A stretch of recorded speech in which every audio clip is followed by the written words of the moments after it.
Bonjour à toutes et à tous, à la page aujourd'hui consacrée spéciale Russie dans le cadre du Salon du Livre de Moscou. Et nous avons le plaisir de recevoir aujourd'hui un des plus grands spécialistes de la Russie, Gérard Kardon, qui publie un livre sur Pouchkine, Il est mort, le poète.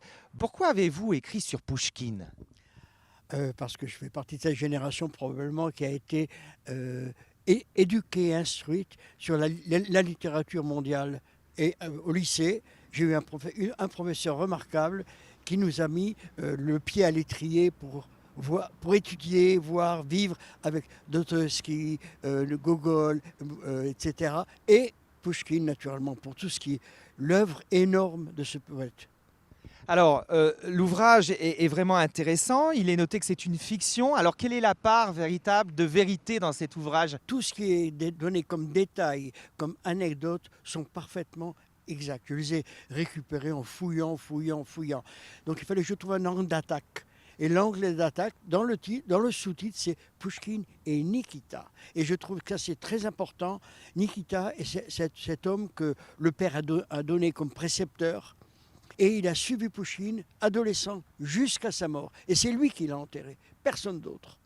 Alors, Gérard Kardon, vous êtes connu comme étant un écrivain engagé, aussi une personne qui va défendre le droit de la femme et la position de la femme dans le monde. Alors, est-ce qu'on retrouve des anecdotes intéressantes sur la vie personnelle de Pouchkine dans votre ouvrage ? Oui, alors ça, parler de la femme avec Pouchkine, je dirais, c'est presque son lamento permanent. Pour lui, il n'y avait pas de distinction. La femme, c'était aussi bien la paysanne que la courtisane, que la grande femme du monde. L'un de ses plus beaux poèmes qu'il a consacré à la femme, tous les Russes le connaissent. Je vous aimais sans mots, sans rien attendre, timide ou torturé de jalousie.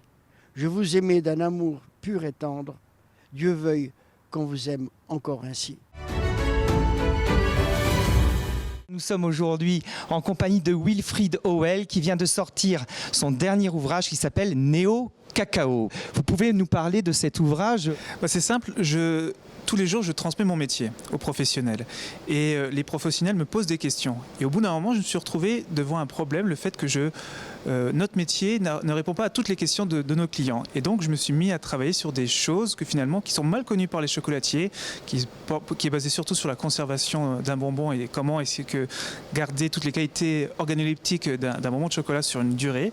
Et ça m'a amené donc à faire beaucoup de recherches et de rencontrer beaucoup de personnes dans plein de domaines différents. Et ça m'a amené à créer, donc, au bout de 3 ans, un livre qui s'appelle bien Néo Cacao. Alors les Alsaciens sont en effet très fiers de vous avoir, mais pas en Alsace, en Russie.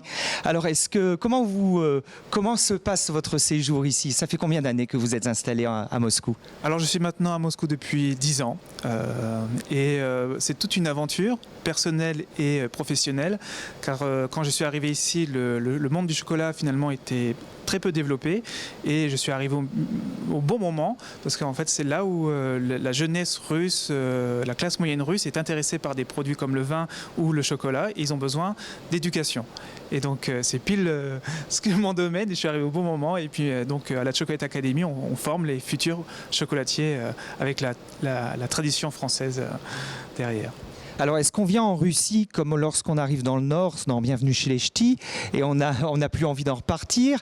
Ou est-ce que finalement vous viendrez parler de vos livres en Alsace également, et pourquoi pas sur le plateau d'Alsace 20 ? Alors ça me ferait très plaisir de revenir en Alsace.